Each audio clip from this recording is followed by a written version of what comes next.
बड़े बड़े हिमालय के पहाड़ों के बीच बसा था शांतिपुर, एक ऐसा गांव जो समय के साथ नहीं बदला था। यहाँ जिंदगी आराम से चलती थी, लोग कुदरत के साथ मिलजुल कर रहते थे।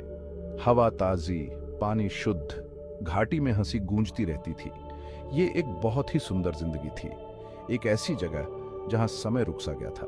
ये गांव अपने हरे भरे जंगलों के लिए मशहूर था, अपनी रंगीन संस्कृति के लिए जाना जाता था। यहाँ के लोग सीधे साधे मेहनती थे, अपनी जड़ों से जुड़े हुए थे, उनकी जिंदगी जमीन से जुड़ी हुई थी।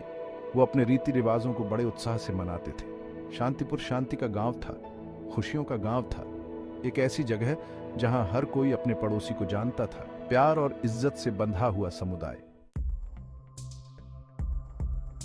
एक शाम शांतिपुर में एक अजीब सी बेचैनी छा गई। हवा में एक पुरानी कहानी की फुसफुसाहट घुल गई। एक श्राप की कहानी, एक ऐसे गांव की कहानी जो रातों रात गायब हो गया था। गांव वालों ने इसे मनगढ़ंत कहानी समझकर नजरअंदाज कर दिया।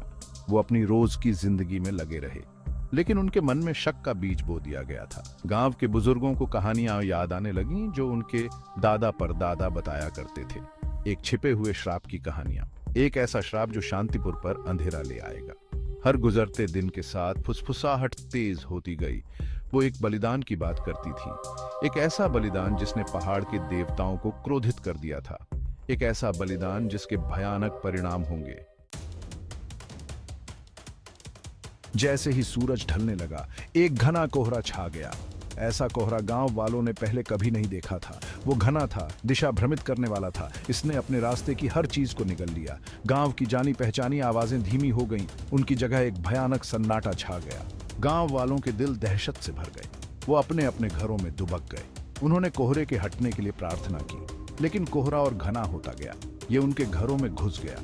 इसने उनकी सांसों को अपनी ठंडी नमी भरी हवा से भर दिया। हवा में दहशत और घुल गई। गांव वाले किसी अनदेखी शक्ति को अपने करीब आते महसूस कर सकते थे।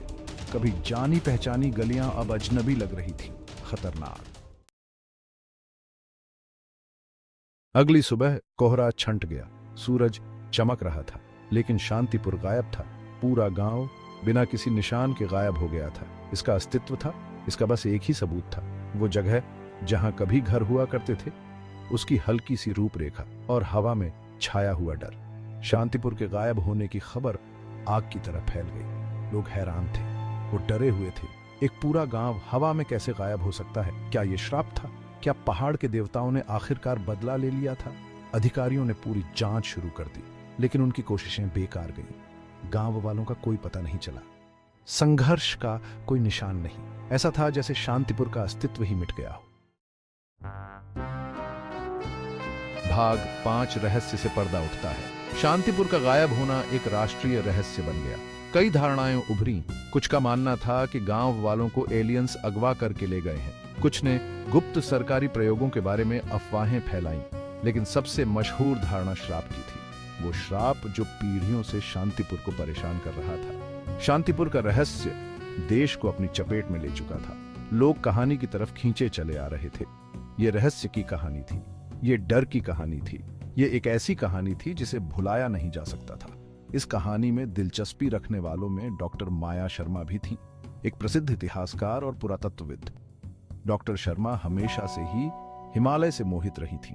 उनके प्राचीन रहस्य उन्हें अपनी ओर खींचते थे। डॉक्टर शर्मा को यकीन था कि शांतिपुर के गायब होने का जवाब गांव के अतीत में छिपा है। उन्होंने इस क्षेत्र के इतिहास का गहराई से अध्ययन किया था। उन्होंने कहानियां सुनी थीं, एक शक्तिशाली श्राप की कहानियां। डॉक्टर शर्मा ने जांच करने का फैसला किया। वो उस जगह गईं जहां कभी शांतिपुर हुआ करता था। उन्होंने उस इलाके की बारीकी से जांच की। उन्होंने स्थानीय लोगों से बात की। उन्होंने उनकी कहानियां सुनी। स्थानीय लोग डॉक्टर शर्मा से सावधान थे। उन्होंने उसे श्राप के बारे में चेतावनी दी।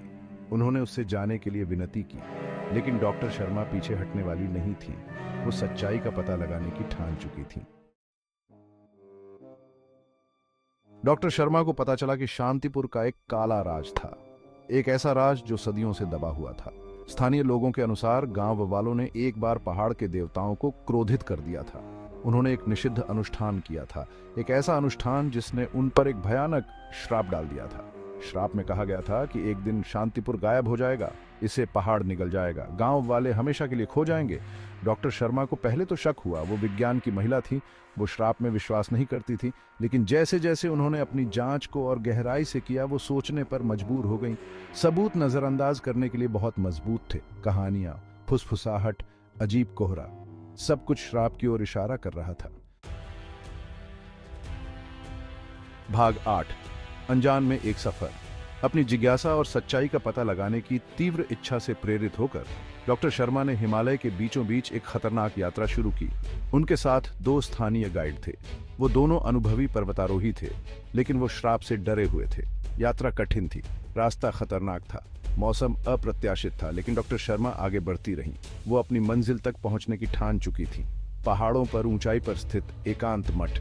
कहा जाता था कि मठ के साधुओं के पास प्राचीन ज्ञान है, ऐसा ज्ञान जो पीढ़ी दर पीढ़ी चला आ रहा था, ऐसा ज्ञान जो शांतिपुर के श्राप पर प्रकाश डाल सकता था। भाग 9, गुप्त गुफा।